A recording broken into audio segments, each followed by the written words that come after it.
Recording in progress.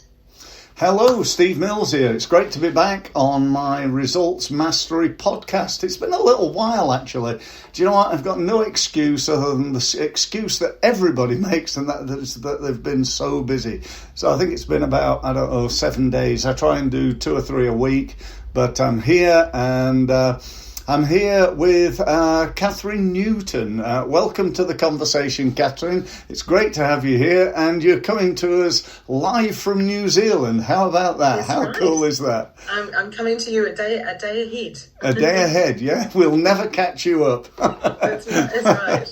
It just amazes me. You know, when I first started out in marketing, you know, it was all about, sticking adverts in Yellow Pages and, perhaps recording videos using this camera that's about this big and, Yes, sticking it onto a video recorder, and actually that's not that long ago. I've been doing this 28 years, so it's not it's not 100 years ago.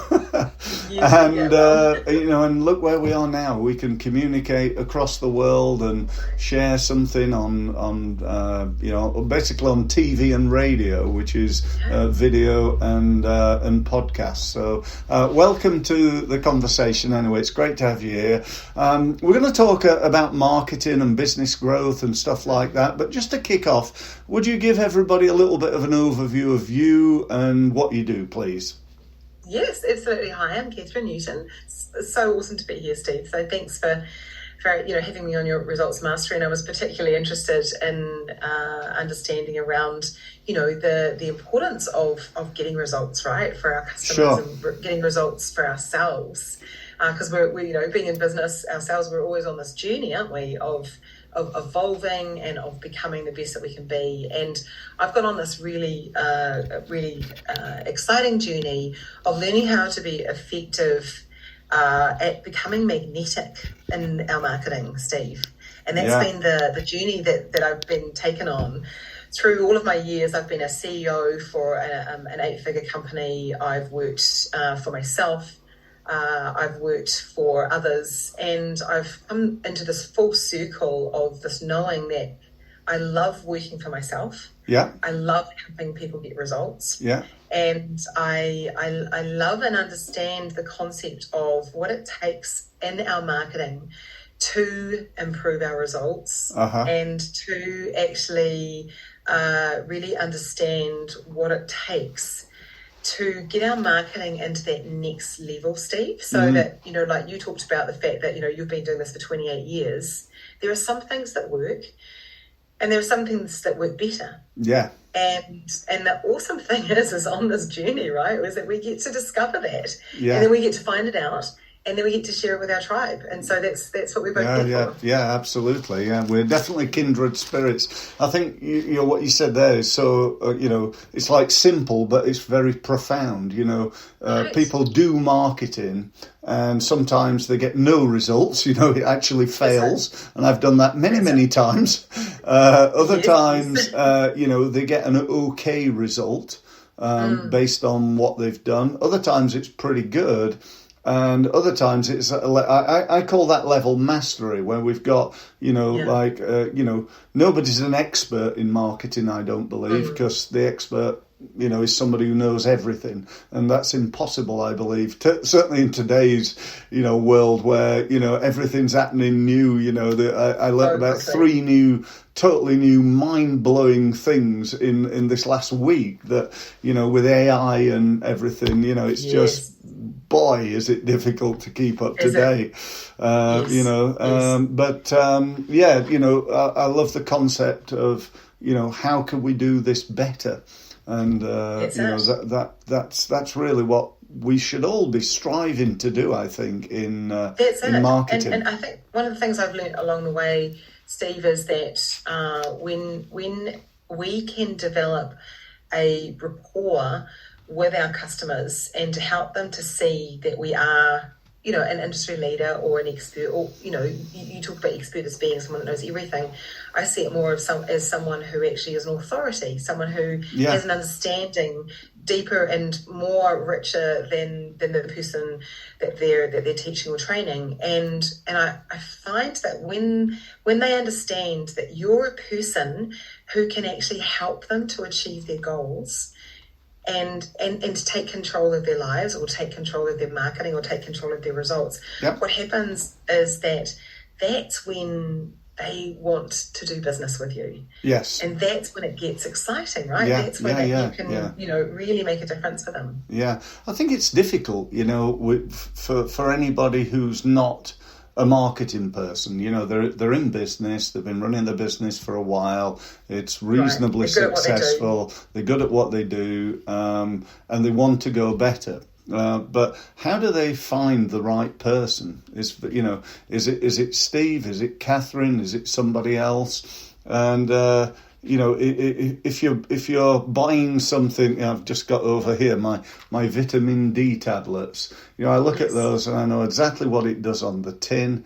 I look at the label and I think, do you know what? This looks good. I read the direct. I can understand immediately what this is going to do for me without any problem. But it's difficult, I think, when you in the advisory world to be able to get somebody to a level where they understand that you're the person that's going to work with them. And I think that's where it's our job, isn't it? Yeah, it's our job it is. To become, it's our job to become magnetic for them. Yeah. And part of the way that I see that helps really in a really intuitive and expansive way is that, first and foremost, that when we know our goals and we are willing to make them bigger and brighter and bolder than the next person, and actually to make them bigger than you think, to the point where my goals, Steve, I just I love to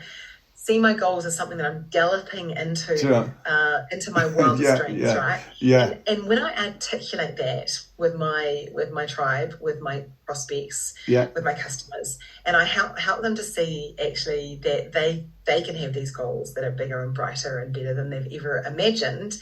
And what I do is I don't show them. I don't tell them, I show them. Yeah. Right. So they see me embodying my work. They see me embodying my goals. They see me living my business and its financial return and the capacity and the people I'm there to serve. And then they get to start to see what their goals are as well. Yeah. And I find that becomes really helpful, Steve. Yeah. No, I agree. So you're leading by example, aren't you? I have my group meetings and we kick them off with all my clients where we say, right, okay, results for this week. What have we done? What marketing we done? How many leads we created? How many sales have we got? And I include myself in that. I go through my results so they can see, right, Steve's done all this. And that sort of, in a way, gets them thinking, oh, blimey, heck, I better do more next week then, and that's what they want. But I take your point on board, and it's a really important one about the goals and making them big enough. I remember listening one day to Tony Robbins, who I'm sure most people on the call today will know about, or on the podcast and the video, should I say, will know about. And Tony said, if you set small, achievable, realistic goals, then you do a bit of effort to achieve them. You take a massive goal and you're going to work like a you-know-what in order to try to achieve that goal. And that's always been my attitude. Yeah, and I studied under Bob Proctor. I was very lucky. Okay, wow, great. To work with Bob Proctor. And he talked about the difference between the A, B, and C goals. Okay. And the A goal is easy, no problem, effortless. You can do that, with your eyes closed. The B goal is a bit of a stretch. It's like you're going to have to get up earlier. You're going to have to change your habits. You're going to have to start doing things a bit differently. But the C goal. The C goal is the big, wide, wonderful, audacious, galloping into your wildest dreams kind of goal, that if you reach that goal, then anything's possible. Yeah. And that's the one that makes all the difference. Show up more. Yeah, but I'm not sure whether you know, but when I was a younger man, a much younger man, many years ago, I used to play table tennis at international level. I was a full-time table tennis player. And my goal from being like 14 was always to be the world champion. That was it. Like, second in the world didn't exist. I want to be the world champion. Now, to be honest, I didn't get anywhere near that. I beat a few of the top world ranked players, and I got ranked 6 in England, and beat had some good wins and made a living and so on. But I firmly believe to this day, if my goal would have been to have been in the top 10 in England, I'd have probably been in the top 50 in England. But because it was to be the world champion, the amount of effort I put into it was phenomenal. Yeah. And just, for whatever reason, didn't have the talent, didn't have the coaching, didn't have the whatever. It got me to a level which, was fantastic. But not to the level that I was wanting. So, sometimes, you can get to that level, but even if you don't, it still gets you a lot more than you would have got if you just had the A-level goals, that you could achieve anyway, And of course, the one of the very things that helps you to get there too is using positive languaging. Yeah. Instead of maybe or might, or that would be kind of cool. I could actually try it. Realizing that the language that we use is actually one of the most powerful persuasion tools if we're selling to our customers, or it's one of our most advanced skills that we can use to actually to lead people to us, to help them to believe in us, to help them to believe in themselves. Absolutely. And part of what I do, Steve, with my marketing messages is that I stay in the positive. So right. I lead people in by inviting them to get excited. Like, do you want to become magnetic in your marketing? Do you want people to find you? Do you want to effortlessly to be able to put your marketing campaigns together? Yeah. So I lead them in through this curiosity, this wonderment, if you like, and I stay out of the pain, because Lord knows, Steve, there's enough pain in this world, right? Yeah. We don't need to remind them. No. And of course we can use it in our marketing along the way, because it's important to also be realistic and be balanced and say, yes, these things are going to happen. But if we can stay in the positive and we can show them what's possible, I feel that that's part of our job. If we want to help people to master what they do, part of our job is to show them what's possible. Yeah, I totally agree. I'm obviously familiar with the concept around magnetic marketing, but do you want to explain to everybody exactly what you mean about that? I would love to. So to me, magnetic marketing is when your customers are automatically attracted to you. Yeah. And what I notice is that in the process of becoming magnetic, what happens is that you, as the marketer, as the seller, as the coach, as the consultant, as the person who has the product or services that they're trying to invite people into, when we become more confident about the work that we do, when we become willing to be more of a trailblazer, more of an authority, more of someone who believes in themselves and has no doubt that their product or service is the way forward, what happens is that people become, I believe, attracted to that level of, sometimes, Steve, I almost see it as a bit of audacity, right? We're audacious enough to say, I can help you.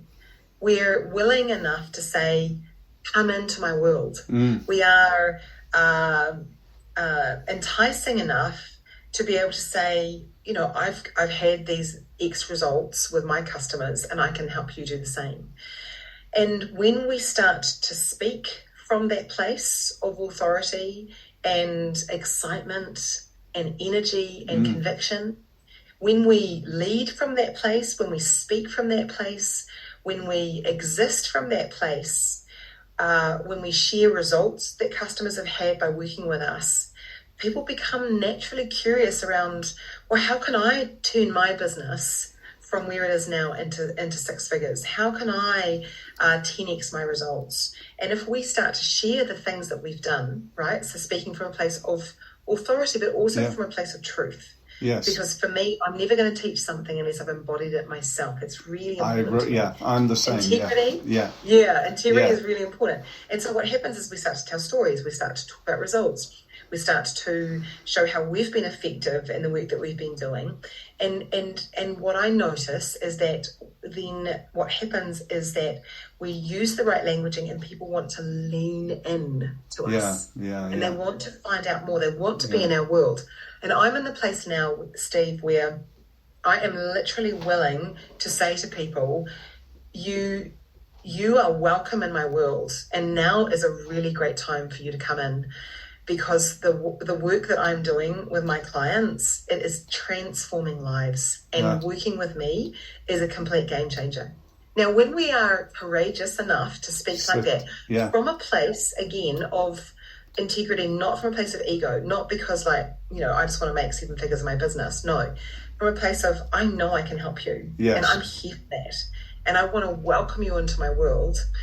What starts to happen is that we become more believable, I feel, and that is part of the magnetism.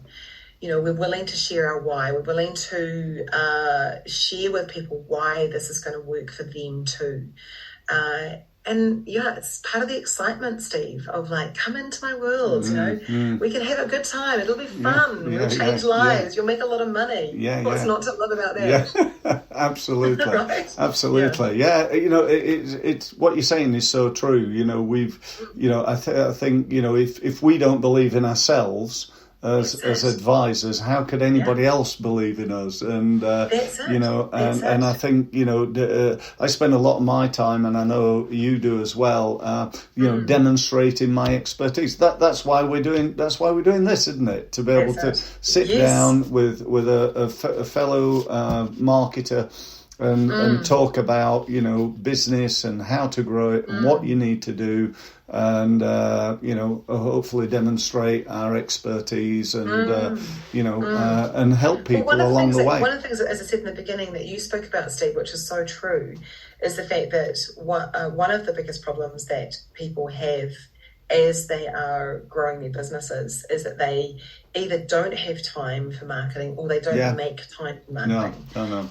And I know that in itself is a mindset shift, isn't it? Yeah, well, it is. I mean, people come to me generally for one of three reasons. They either don't have time, they don't get it. In other words, they hate, and I mean hate, they hate digital marketing, they even don't like marketing, or they just are not, people tell me all the time, I'm not very technical, I don't like this, I don't like doing this, and, I'm on LinkedIn, but I don't do very much because I don't know what to do, would be something I've heard many times. And then the third group are the group who go, well, I've never done any marketing. We just rely on word of mouth and repeat business, and they're going along, ticking along. But now they want to really start to leverage their business to grow it. And they're the three groups of people, I think, that people like you and I can help most, because it's not easy, It's difficult running a business, and I think for anybody who does that, I've got huge respect for them, and I've made it my mission to try and help them as much as I can. Beautiful. And I agree. It's it's challenging, but it's also one of the greatest personal development journeys. It is. It's great, isn't it? It is one of the greatest gifts that we can give ourselves if we can conquer this. And I don't know about you, but who I have become as a result of owning my business is someone that I'm realizing that actually I love this journey so much. And this is part of what I teach my clients and people around me around marketing, is that what if you could fall in love with your marketing? What if Yeah. you fall in love with the With your 15 minutes a business. day that you Yeah. need to do to write that blog or Yeah. to post that article or to Yeah. write that story? Because when we can teach our customers to fall in love with their marketing and to give them the tactics, right? Because Yeah. I'm sure that that's what you do too, right? Yeah, Give them yeah, tactics, yeah. how they can fall in love with it. And then to also realize that actually when they can shed their programming around the fact that marketing's hard or bad, sales is hard or bad, money is evil, when we can get them to drop all of that and realize that nothing of value happens without sales, without marketing, and without making money, right? And what are we all here for? We're all here to help people add value to their lives. Yeah. It's true. Without marketing, there'd be no economy. There'd be no business. And that's right. And this. Oh, I'm not a salesperson. That's just rubbish because you are. You've got a job. You've got a business. Exactly. Are you a parent, Steve? I am. Yeah. Yes. So I'm a parent too. Yeah. My children are older. In fact, my daughter lives in London. I'm excited about coming over soon. Yeah. But you'll know that, of course, as parents, we've been in sales and marketing ever since our children were small. Yes. We've been negotiating to get them to clean their rooms, or to eat their vegetables. You got to sell. You got to sell them on the. Yeah, you got to sell them on the idea that they need to go to bed in the evening. That's it. It's that. Yeah. And this is the thing is that when we can change our mindset, we can shift our thinking into realizing that actually what we're doing is we're adding value. Yes. We're adding value, and we're not selling to people. We're not asking them for money. We're not marketing to them. We're adding value to their lives, and those that feel drawn to buy our product or service will naturally put their hand up and say, "Tell me more."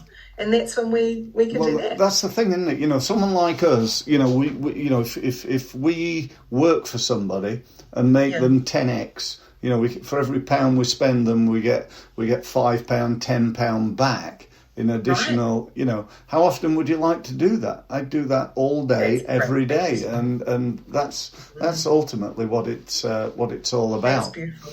Yeah. What do you love most about what you do, Steve? I love the helping people. I really do. And seeing people be successful.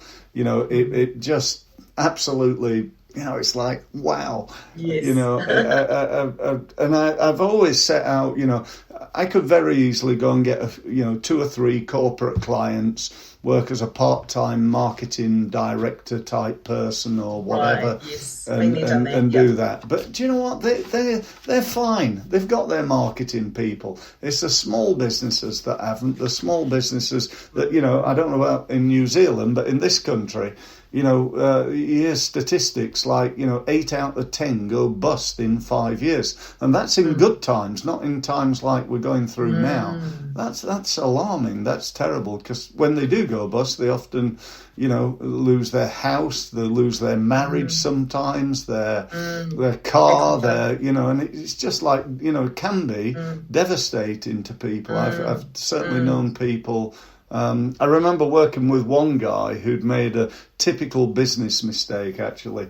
He was in recruitment, and it was based in Newbury, where the Vodafone world headquarters is. And he turned over 1.5 million. And one day he got a letter from Vodafone, a letter, not even a phone call, a letter from Vodafone saying, "Thank you ever so much for the last 10 years, but we've decided to do all our recruitment in-house from now on." And 80% of his business was with one client, and that was Vodafone. So he lost 80% of £1.5 million that day. And and he phoned me up at the end of the day saying, "Can you help?" And to be honest, he was virtually in tears. He said, "I've got to get rid of all my staff. I've got to, I've got to go in and tell them." And he was virtually in tears, and that's awful. And I'm sure you agree that one of anything is never very good. If you got one customer, one way of marketing, one sales guy, and that person leaves or whatever, it's always tough. So, I think there's something to learn there. So we're coming towards the end. If I said to you, what are the top 3, and I'm putting you on the spot here because we didn't rehearse that we were going to do this. What are the top 3 tips? What are the top 3 tips that you could give anybody listening who's really keen to grow their business? Over to you. What would your top 3 tips be? Oh, this is a great question. So first and foremost, do your research. Always start with your research. You might have this big idea, but actually until you've found if there is a gap in the market and a market in the gap, you don't know what you're doing. And that's when you can go into a downward spiral of losing the house if you invest in something and pursue something that is not in the highest interest. And so please, if we're going to say, do your market research and understand whether there is actually a gap in the market for what you want to do. The second thing is that, and I come back to what I said before, is know your goals and aim as high as you can, and make sure that you have a support team around you to hold your feet to the fire, because part of this journey of being an entrepreneur and doing what we're doing is you get to, I'm not saying you have to, you get to show up daily. You get to be consistent. You get to dream big dreams. You get to lead the way. And unless you've got these goals that you refer to daily. So one of the things that Bob Proctor taught me was write your goals out and keep them somewhere near you and look at them every single day. I read my goals every day, people. Every day. I am consistent with that. Yeah. And I genuinely believe, I mean, there's so many, things I could say. Sure. More to these ideas that we're talking about here, but I want to say that actually the third thing that has really helped me, and this is an intangible concept, what I'm about to share with you. Okay. But it has literally changed my life, and I have done this every day, every night, for 3 years, and that's how long I've been in the reinvention of my business. And that is gratitude. Okay. Every single night, Steve, I write down what I'm grateful for, and I share it with a gratitude buddy. And what that does is it means that I go to bed hopeful. It means I go to bed wondering about what's possible. Yeah. I go to bed feeling optimistic about what I've done, what I've accomplished, and what I'm here. And I have a person that I do this with, and she sees me. And she is my, the person that helps me to continue this consistent streak. Yeah. So I do your research, people. Yeah. Know your goals, and be consistently grateful for this journey, because there will be days, as you well know, Steve, when this is hard, and you're going to want to give up. Yeah. And when you can find and dig deep into the things that you're grateful for, then you will rise to another day to find more things to be grateful for, and more will come to you. I really genuinely believe that. Great 3 tips. Great 3 tips. Really like that. I love that you're saying of pushing your feet to the fire. I like that. I thought that was a good saying. But also, I'll just show you over here. Actually, I think you're absolutely right. And there we go. There are my 5 goals that are in front of me every single day. I read them. I've got them framed up on my wall, sat right in front of me there, and that makes a difference, I think. Because you get what you focus on, and reading it. I read mine aloud every day.